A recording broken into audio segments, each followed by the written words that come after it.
Welcome to Guzzler. Hello and welcome to Guzzler. This is episode 32, I believe. 32. And today we're going to be talking about, well, the power of the people, really. We've got 3 debates that we're going to go through. And, well, it's been a little while since we've had a debate. So this could go one of 2 ways. Let's hope it's the better way. Are you all right, gentlemen? If it is the better way, if it is the better way, this is going to go on for 5 minutes, and this is going to be the end of the episode. Yeah. Well, you two are geniuses. I completely agree. See you next week. Yeah. Guzzler podcast. So, without any further ado, we're going to talk about 3 different powers really today. The first one is the power of jokes being taken out of context. So last week on Twitter, let me just get it up. Burger King tweeted just the words "women belong in the kitchen." Oh, this was good. Yes, I like. And then they said, on the next tweet, it was on concept, a thread. Yeah, they said if they want to, of course. Yeah, only 20% of chefs are women. We're on a mission to change the gender ratio in the restaurant industry by empowering female employees with the opportunity to pursue a culinary career. And they went on to describe that they were launching a new scholarship program for female Burger King employees to be able to pursue their culinary dreams. Now, the issue that a lot of people had of it was the fact that they'd started this thread with that women belong in the kitchen, and people were like, that should have a trigger warning, that it's sexist, that is outrageous. Now, I really don't want to know your opinions on it, because in my head, that got people's attention. That done exactly that. The fact that they said women belong in the kitchen, and also, people have just took that totally out of context. They haven't said that in a negative way. They've just said women belong in the kitchen. Yeah, they do, I think right? That, yeah, I don't mean they like do. I mean we all do, right? We have a place to be in the kitchen. We all have a right to be in the kitchen. The point of good marketing is to do something like drastic and get people's attention. Do you know what I mean? Exactly. I'm literally doing a marketing module, and then they've added context and made it inoffensive, so that's fine because they have added context. But like having that statement as like a sort of inflammatory statement to get people engrossed is fine as long as you have context and a good reason to be using that, which they did.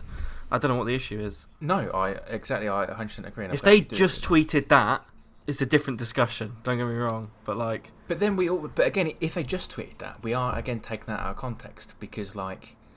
The context is that they just tweeted that. Yeah. If they just tweet that, they're not. It doesn't necessarily mean it in a negative way. Women belong in the kitchen is a sense that, as they went on to describe, that women do have a place in the kitchen, and unfortunately, I'm just saying, if they just tweeted the words "women belong in the kitchen," then there's a bit more of a nuanced discussion around that, I think, because you'd be like, why on earth is the Burger King, what are they called, like moderator, whatever they're called? Why on earth are they just randomly tweeting that statement? Like, there's a conversation there. So I just think, even if it wasn't meant to be offensive. Yeah. So why do you think people took offence to it more? Because clearly I don't know if they did. I don't think anyone did. I don't think people actually were offended. And even if people said they were offended, I don't think they were. Were tweeting about it saying this is outrageous. I've been triggered. This is sexist. I think people panicked when they first saw the thing, and then anyone with a brain would have clicked on it and gone, "I wonder if they've put anything underneath." And oh look, they have. And they did. Even that, people were saying that, like, despite the thread, they done it. It was the idea of the campaign is good, but they done it in the wrong way. But they didn't. To clarify, and I will say this throughout this episode, I might take the opposing view, but not because I believe the opposing view, but because it's for the element of debate. So I agree with you, Dick, in the sense that you just said that what you just said was fine. However, people did say that they did do it in the wrong way. I'm literally doing a marketing module right now, right? Big module on it. If you capture some attention in this way, right?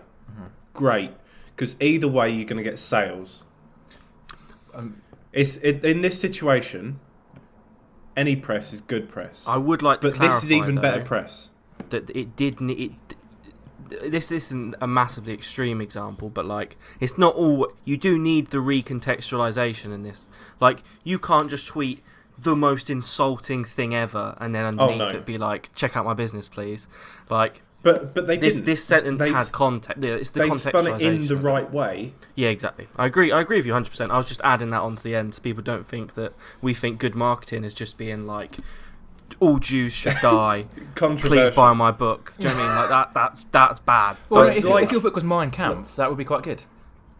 No, the It's best in like example. quotation marks. It's from the book. Yeah. The best example is Piers Morgan, right? Who we know is just someone who boasts a controversial opinion, and the only reason he had his job at ITV wasn't because his opinion was correct or informed in any way. It's because it was controversial. It got views. Whether you hated him or loved him, you watched it so you could shout at him, whether in agreement or disagreement. Yeah, and the views got ITV money. Yeah, because there's a conversation there to be had, isn't there? And it gets And if people are talking about it, people are spending money.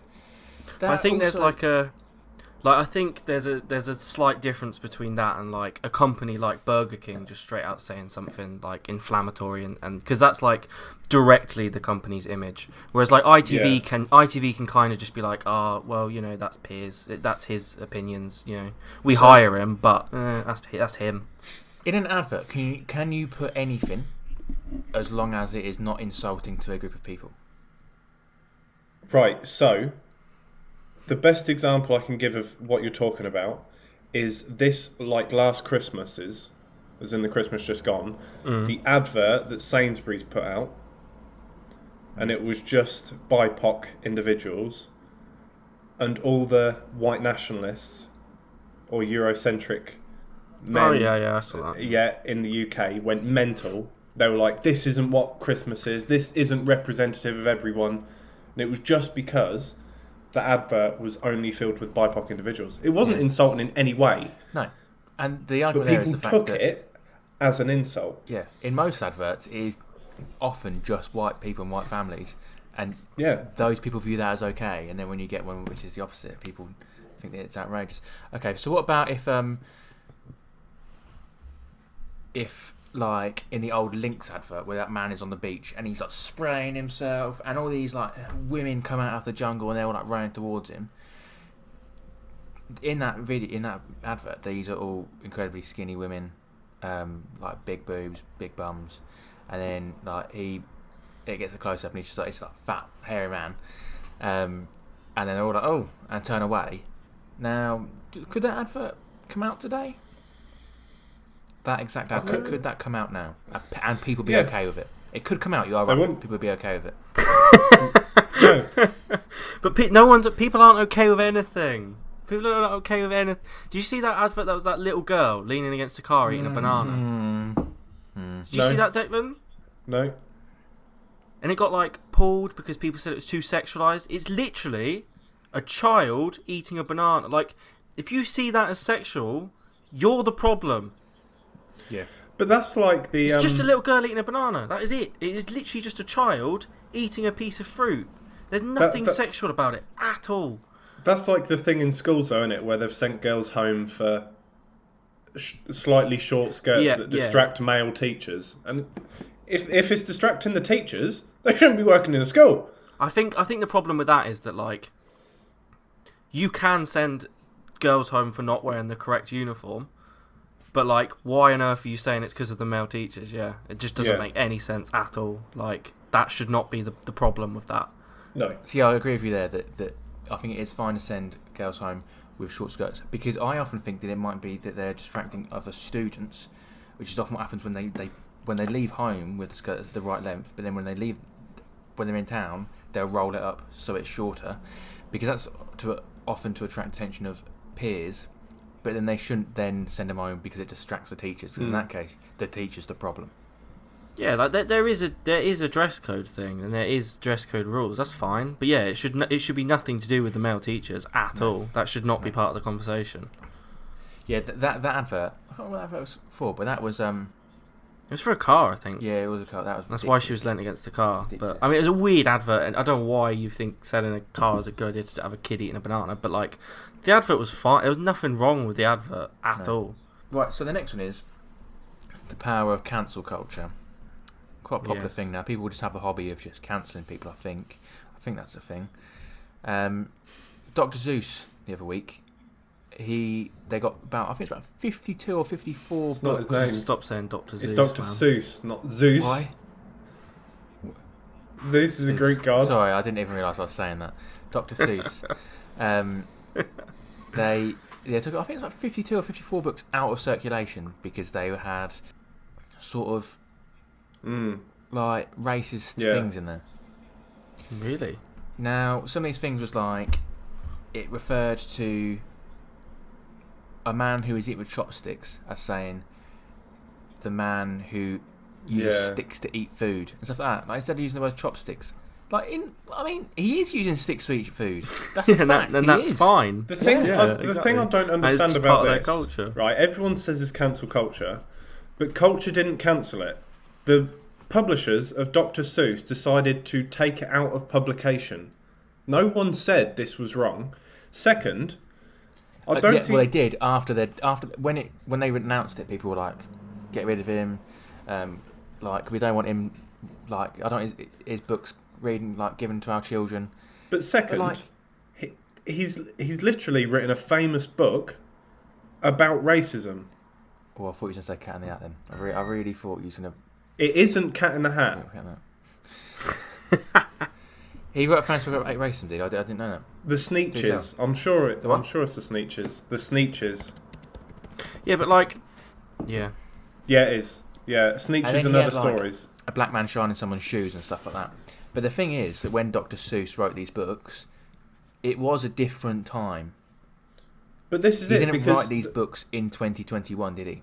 But the books he wrote were about, like, they were political books. Think about the Lorax and Cat in the Hat, The Grinch, about conservatism and capitalism. The Sneetches is about degrading one particular minority because of the way they look or the way they were born. The book is about one subset of the population are born with stars on the front of them, and they get attacked against, which it ended up being a reference to the Jewish people and the Star of David.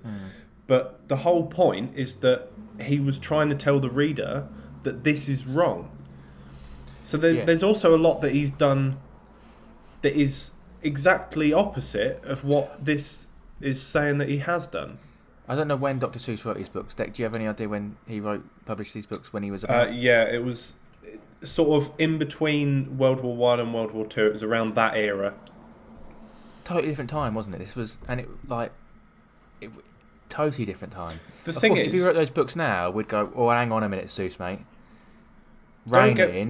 Don't get me wrong. He wasn't the nicest man in the world. He was very misogynistic. He was abusive to his wife. But some of his publications are very, very influential, especially in, like, philosophical politics, when it comes to explaining things in a very easy manner, especially something like discrimination or capitalistic view where people are gluttonous and greedy. He did very, very well with that. I'm not going to ignore everything bad he did, because he was bad. He was also a brilliant artist. If you have a look at his artworks, amazing. We can pull apart every single person with something bad they've done. But it's like we're going to record Dumbo tonight, and Dumbo has a warning at the start of it now.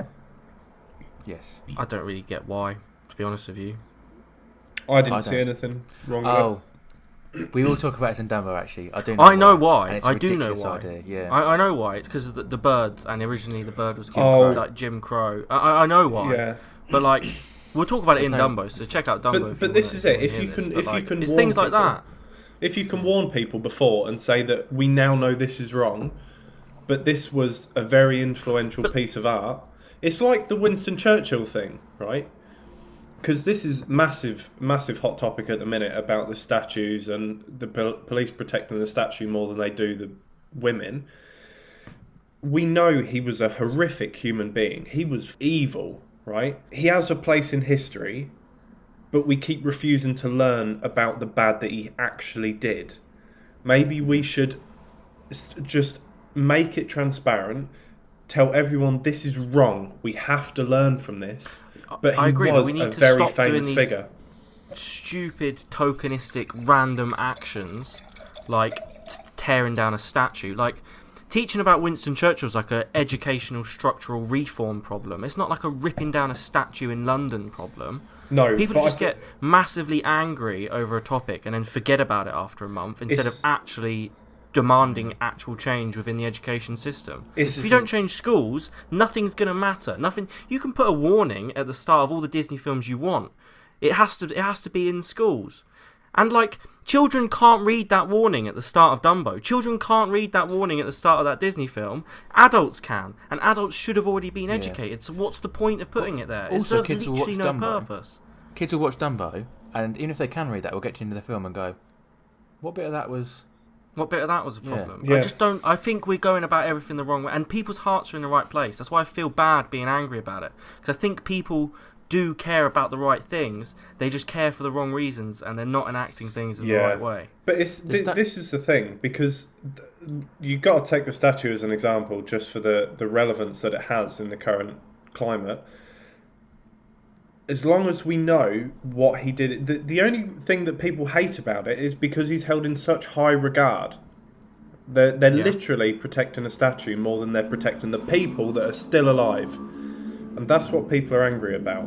So if people are adamant it doesn't need to be where it is, put it in a museum and tell everyone the exact evils that man did, because he was a horrific human being. When the first statue got taken down, was it of Edward Colson? Was that his name? Yeah. When his statue got taken down, I thought that was it was a moment of solidarity. It was like, this has shown something that like people have stood up against. This is great. And then about 400 other statues came down. I was like, this isn't actually solving the problem. The first time that happened, it was like a moment of like, you know, when Saddam Hussein's statue was pulled down, it was like it marked such like people were together. And when that statue was taken down, I thought, wow, and they like rolled it into the river, and it was like the people standing together, which I'm going to get on in a second, the power of the people. I thought, wow. And the other 400, I thought. But it was a physical act that was meant to incite a legacy of tearing down the names and the sort of what they left behind, statues have been the stories that they have, or remade, and it's just cost people money. Yeah. The Edward Colson statue has been put back up. Yeah. In terms of legacy, when Trump was in the White House, the road was renamed Black Lives Matter Boulevard. That has some legacy behind it. It was changed that outside a man who was living in a house who was a known racist to change to a name of a moment in time that will be remembered maybe for the next 400 years as that was the year with the Black Lives Matter stuff. At that time, Trump was in that White House. That's legacy. Because in 3 years' time, we're not going to go, we'll change it back to Washington Street. That's not going to happen. Not while Biden's in, but if Republicans get it again, I think the statue thing's a bit pointless. I don't really get it. Yeah. I don't understand. I think the problem with cancel culture is that, like, and I've always, this is like my main issue with cancel culture, is I think it's fine to call people out for stuff, but like the problem is Twitter does not accept anyone that actually comes out and says, you know what, you're right. They'll always just say, oh, that's disingenuous. Like, Matty Healy said some stuff about rap music a few years ago. He said that, like, rap music's still in, like, its sort of infancies in terms of, and it's still very misogynistic, which I would say right now, and he got cancelled for this, so I'm going to get cancelled immediately, rap music is 100% misogynistic. They literally call women bitches constantly. Stop doing that. I hate that so much. I love rap music. I absolutely love rap music. Stop calling women bitches. It just is horrible. Anyway, he said rap actually, while you're on that, pause there for a second. Me and Alfie was at Wireless about 4, maybe 5 years ago, and we saw a rap duo called Gecko. Were they called a Gecko? Something like that, wasn't it? I think it was Gecko, yeah. And they basically started this song by going, F bitches, and everyone went, nope. And then they done a song about just like stand up to your woman, don't this. Everyone just walked away. It was the worst thing ever. So it should be. Yeah, and I don't actually think that like these rap artists are misogynistic and stuff, but like calling a woman a bitch is just so ingrained in the culture of that music. I think it needs to go. But anyway, he said rap music's misogynistic, and everyone was like, "Oh, you just don't understand our culture. You need to read up on our culture and stuff." So he tweeted and said, "Okay, I'm really sorry. Like, what books do you recommend? I'll do some reading. I'll do some research. I'm really sorry. I won't comment again. I'll read up and learn." No one gave him book. No one told him where to look, or what. Everyone just told him it's too late. Well, it's not too late, is it? Because what was the point of calling him out? The whole point of calling him out is that he can learn from his mistakes and grow. Not make those mistakes again. This is what I want to quickly expand on. when we need to start normalising the change in opinion of people, right? Yeah, so that's what I'm saying. That's exactly my point. People will go and find a tweet from Demi Lovato 10 years ago where she said something really bad about one particular demographic. But now, she would never say anything about that particular race, demographic, minority, anything. Exactly. Right? Because she's learned and moved. She'd grown the sensitivity to the struggle that they currently have. But she's still getting cancelled for it 10 years before. Yeah. Now, if she still had the same view as she did 10 years ago, by all means, right? She shouldn't get a view on that particular topic. But if she comes out and says, what I used to think was very wrong, but I've learned and my opinion has changed and I want to help you, I'm an ally and I want to help educate others, why would you Joe turn Biden that used down? to be against gay marriage, and he voiced that quite a lot. He didn't agree with it at all. And now he does, and he's a big supporter of that, and he does what he can to help that. But we can't still turn around and go, yeah, but you don't actually do. Well, the point is that he probably was about 65, 70 when he thought that. He grew up at a time when that was people bad. Yeah, exactly. And now he's learned from that, and he's gone, oh, this is fine, etc., etc. And he's changed that mind, and I think we should celebrate that and go, oh, you know what, well done, excellent, and not focus on that because he's changed from that. And normally, if you see it in celebrities, especially, it's normally something they've said when they were pre-21. Probably living at home. 15, and they've got Twitter. Yeah. Probably learn from their family or grandparents, parents who probably have them opinions, and then they've got away from that. And they've learned themselves and formulated their own informed opinion. Like when we were in school, the word you could say retard, that was fine.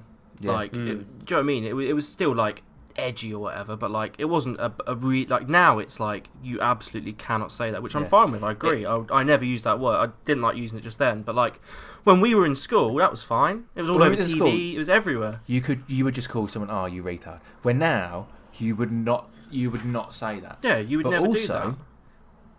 Back when we were at school, you'd go, oi, gay boy. Or you go, oi, gaylord or something like that. Because that was just something that we said. But you would not do that now. No one. And from working in school, no one calls anyone gay because, No. And as a teacher, if someone in my class did call someone a gay boy, you'd be like, what on earth are you doing? You'd call them out for it. You wouldn't be like, oh, that's just classic kid banter. It's not anymore. No, exactly. That is now, what are you doing? You can't do that. Yeah. And that's changing 10 years. Yeah, exactly. My last point on this is that I feel like people forget how easy it is to say a really stupid opinion you don't actually believe when you're constantly in the spotlight. I think people forget that about celebrities and people that are how many just stupid things have we tweeted or said? How many things do we say on a daily basis and we think that was not right? Why on earth have I said that? Is just that's even pointless things that just aren't true, and you just think, why did I say that? That's not true. Imagine constantly everything you say being scrutinised in the paper and stuff, and people never accept, oh, I just said it in the moment, that was really dumb, I don't know why I said that. People would never accept that as an excuse. But this is it, because this is another thing. We all know that we are very woke, is the best word that I can use. We're socially sensitive. We're not against any demographic, but there's odd things that we joke about that would get us cancelled, but we know we don't have them opinions. Do you know what I mean? Exactly. Yeah, okay. And I think that they are things that you can only joke about them with your friends, because only your friends know that you don't hold that opinion in all seriousness. If we was out with friends and I recorded you, Declan, and you was famous and I thought I'm going to post that, you'd be like, well, I obviously wouldn't say that. If I wouldn't stand up on stage at the Oscars and go, oh, by the way, you wouldn't say that stuff, would you? There we go. No. Declan, what are you drinking today? I am drinking a wine from Lidl. It's called Pajo de Bispo. That classic one. Pamela Doc Vino Branco white wine, I assume that's called. I got one without a label on it. So this week is the only week that I can't say store in a called out place. Because I literally haven't got a label on the back. I've literally just got the front label. It's not even got a barcode on it. Wow. But it's just urine in a bottle. However, there is a label on the normal bottles. I just picked an odd one, and that does have Store in a Cool Dark Place on it. I'll talk to you about it later. Alfie? Yeah, mate, you right? Yeah, mate. Good, you? Yeah. We have a... it's from Buxton Brewery, which I think we said we think we've had these before, we think we've right? had these before. It's a British brewery, isn't it? Yeah. And to be fair, I think it's from the, No, it's not, don't worry. What were you going to say? I was going to say it's from their box that had all the breweries they like, but it's not. This is from your next favourite beer, or is this from the breweries one? It looks like he's having a stroke. This might have been from the We Love Our Breweries one. Yeah, maybe, yeah. It doesn't matter anyway, who cares? It's called Nigel? There were so many things wrong with that.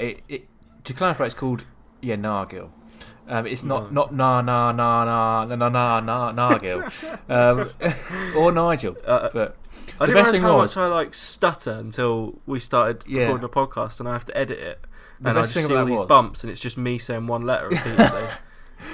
When I was like, I'm going to take the mick up of doing this, I also almost went, just to clarify, it's called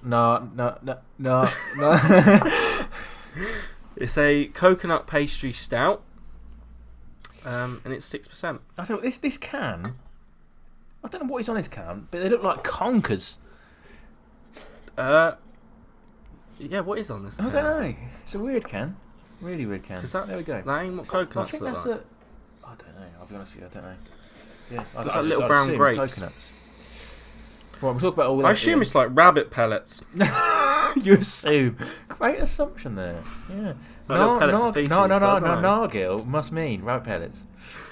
Yeah. Of course. So our third one is In the Swahili. power of the people. So at the moment, there's all these protests. Deck, do give us an insight into what the vote that happened. I mean, we're recording this literally a whole week behind now. But what was the protest? What's going on, Declan?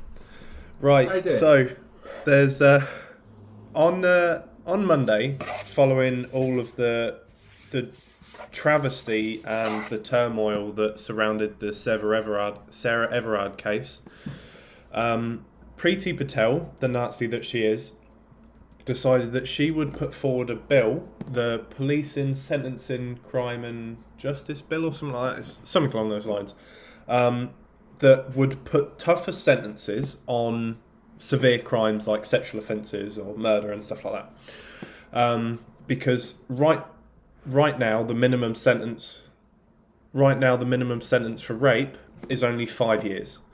Now you can actually get 10 years for defacing a statue. That's mad. Which is what mad. I was referred to earlier. Now, I agree with it. I agree that's mental. Now, don't get me wrong. 15. I just don't know why we're tearing down statues, but that's mental. Now, there were a lot of things in this bill that were a bit. For one, out of the whole bill, the word woman wasn't mentioned once. But how would you put the word woman in it? Because they wanted the whole point of the bill. I get it. I get it. Should have been about street safety and sexual assault. I'm just saying, how would you have the word woman in it? I don't know. I'm not a lawyer.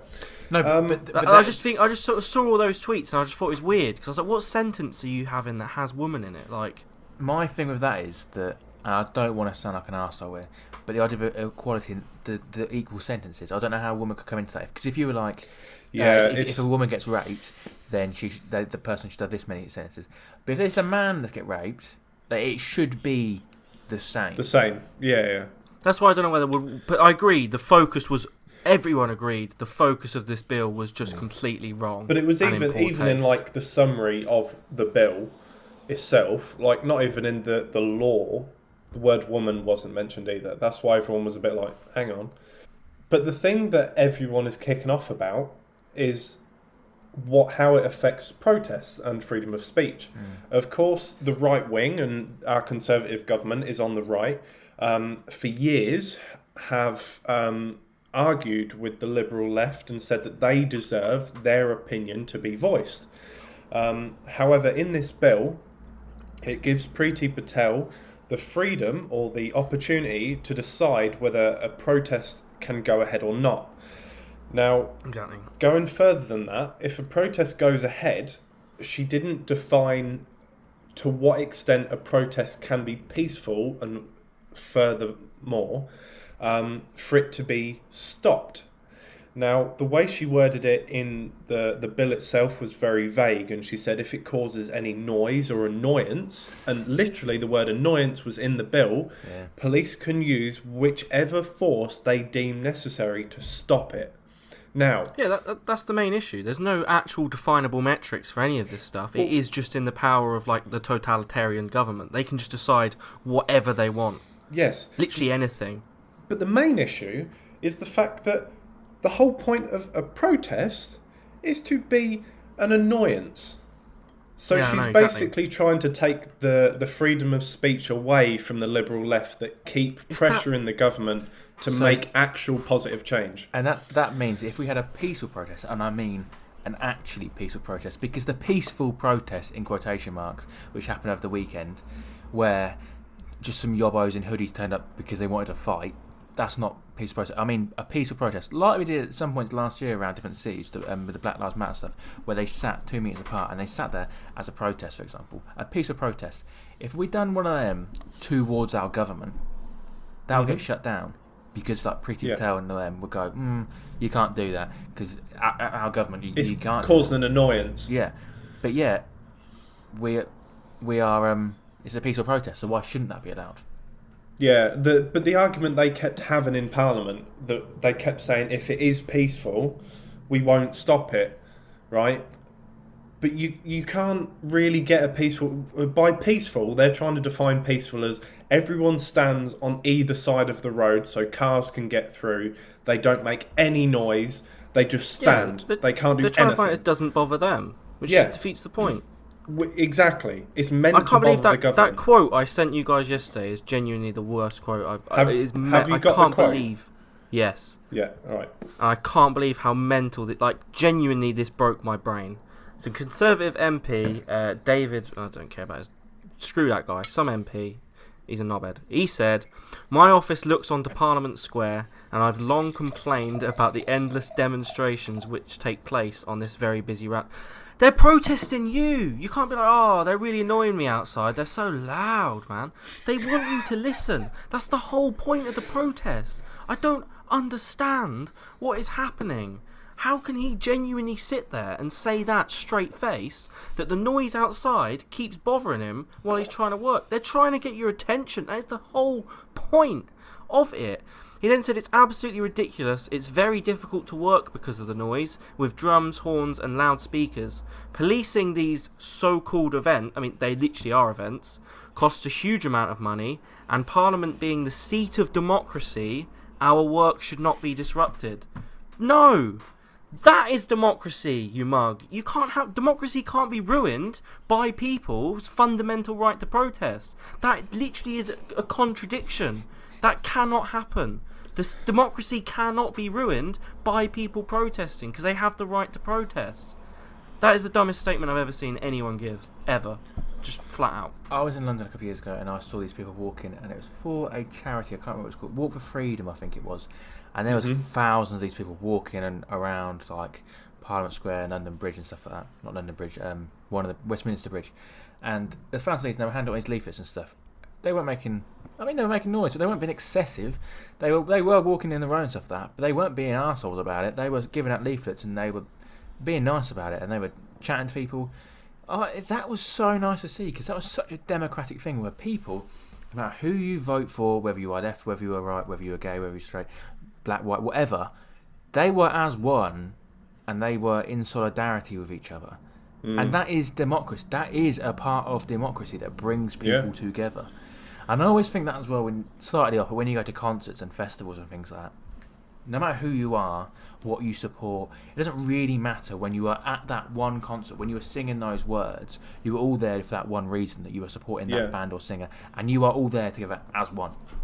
Yeah, I've got just a just an explanation of what actually happened Wednesday. So, 7 o'clock, the bill went through for its first reading, called the first reading. It got voted down, but then Labour had decided they wanted to put an amendment through. The amendment kept the tougher sentences for criminals. It actually added some extra safeguards for women, and it took out all of the protests and stuff. It got voted down instantly with quite a strong majority. Now, all the no votes were Conservative. All the yes votes were everyone but Conservative. There was no Tory that voted no. So it got voted down with a 94 majority. And then this bill got voted through on its second reading when Conservatives put it through with the 94 majority, which means that all the yes votes were only Tory and there was no Tory that voted no, but every other party voted this down, which is the least representative of democracy I can possibly think of. The only reason I find it weird is that, like, the police did a big statement. This is ages ago. This isn't even to do with the Sarah thing necessarily. The police did a big thing, and they were like, if you're a woman, they gave some advice, right? Right. When you're walking the streets, you should have like a key in your knuckles just in case. You shouldn't have earphones in. Bad idea. And people were really angry. Like, women were really, really angry, and they were like, I shouldn't have to not have music in. I shouldn't have to. The streets should just be safe. That is not realistic. I'm sorry. Like, that's not realistic for anyone. Like Louis said, that's not realistic for us. That's not realistic for anyone. And it sucks. I completely agree. But, like, the police were just giving advice on how to stay safe on the street. Yeah. Yeah. I don't get what I don't get why they were so angry about that. That is everything else. Fine, fair enough. I agree. But, like, that confused me. I don't get that. Yeah, I agree. Because like Louis said, like, when I walk home late at night, like really late, like I walk through Southampton at like 2 a.m. on my own sometimes, I'm still careful. Do you know what I mean? But this is it, because in an ideal world, they are exactly right. But we don't live in that ideal world. They've literally just passed a bill that represses our rights. Like, we aren't going to get anywhere near that ideal world anywhere soon, unless Guido Fawkes turns up again. Famously known as Guy Fawkes, ladies and gentlemen, if you didn't quite get that. Yeah, but Guy isn't his name, is it? Because Guido, his actual name is Italian, and that translates to Ian. It's not Guy. Ian! You've ruined everything now. This whole episode's ruined. Guy Fawkes is actually called Ian. Guido is Ian in English. Yeah, I would like to clarify there, because obviously the topic of women's safety and stuff is very contentious at the moment. I'm not saying at all that the streets shouldn't be safer for women specifically during the day, and that I'm not saying that. I'm just saying that it wouldn't hurt if women also took precautions, because we do as well, because some people are just criminals. Yeah. That's all I'm saying. And I'm not like, things aren't perfect, and I hold my hands up. Have you seen men are pieces of shit, but I'm just saying. Like, there were 6 stabbings in my area last month. But to be fair, Declan, you did do all 6 of them. I can't help that. They run into me. But all of the stabbings, they think are random. So they're not drug related or anything else. Because most murders are by people you know, right? They're by someone you know. Yeah. So that is weird. That is weird. The thing is, no protest has ever led to change in the UK. Never. Why are we bothering them? Mate, but I mean, this was in about 1310 or something. But didn't Wat Tyler in the Peasants' Revolt? Didn't they get more rights to peasants? I'm talking about 600, 700 years ago. But that was a revolution. It was a violent protest. Peaceful protests don't work. And another example of a violent protest that worked was Stonewall. It's the only way you get change is you kick off, and you properly kick off. You cause damage. I'm being anarchistic here.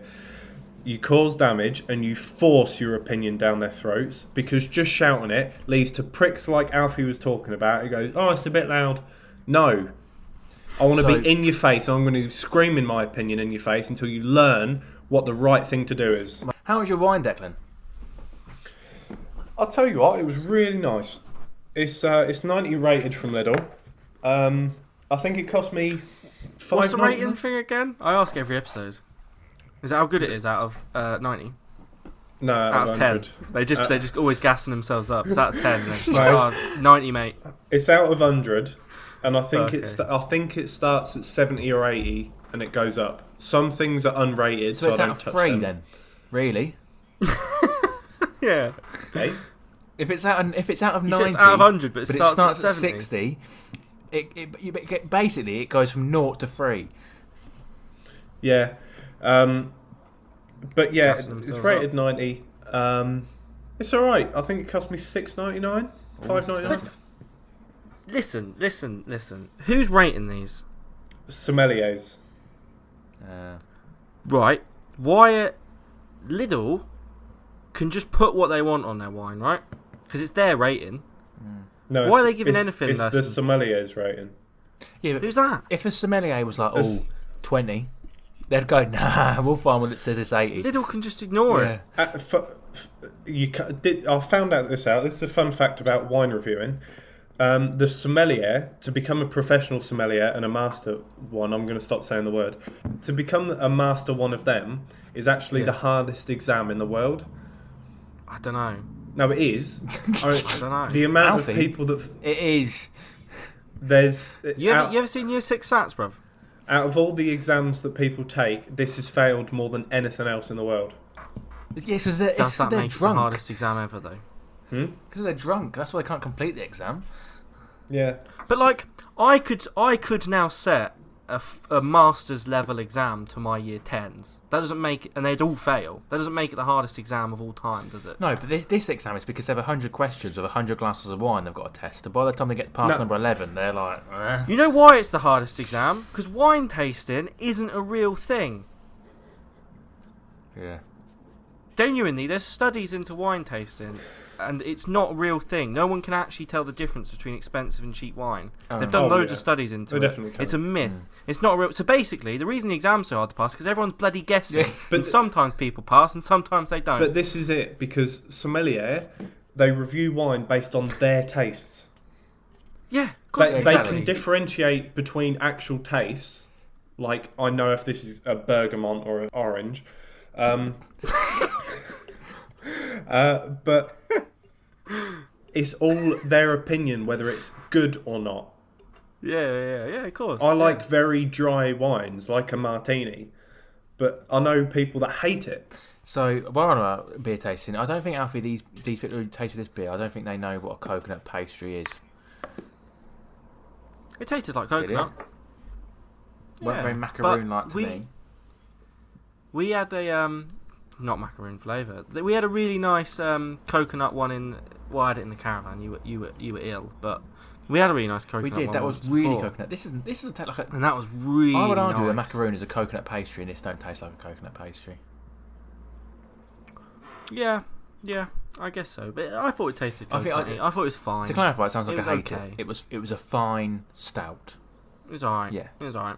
But like I say, we've had a really nice coconut stout, like a lovely coconut scout. Coconut scout. We shared it. No, we've had a really nice coconut stout before. So yeah. This coming Friday, there is a weekly good news roundup with Alfie. There is also our first episode of Marvel Monday's Falcon and Winter Soldier came out. This Monday just gone. Let's go and check that out. It might have been brilliant, fabulous. mate. Loved it. Yeah, it might have been excellent. We're recording this 2 days before it comes out. Yeah. Don't lie to the people. Deck hated it. He thought it was awful. Yeah. Yeah. And you never Mephisto Mephisto was weren't in it. I didn't think Mephisto would be in it, boys. I can't believe it. You never guess who turned up. Mephisto. Right. Galactus. Yeah. So there we go. Thank you very much for listening to this podcast, ladies and gentlemen. We appreciate that very, very much. If you would love to give it a share, do. If you don't want to give it a share, give it a share. We haven't told anyone to subscribe yet. Oh, subscribe. If you want to subscribe. Please if you don't, do it anyway. If you liked Please us, don't cancel we were the us. Guzzler We didn't podcast. think anyone would be listening. No.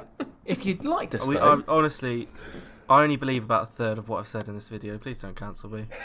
thank you very much. All right. Bye. Thank you for listening to this Guzzler podcast.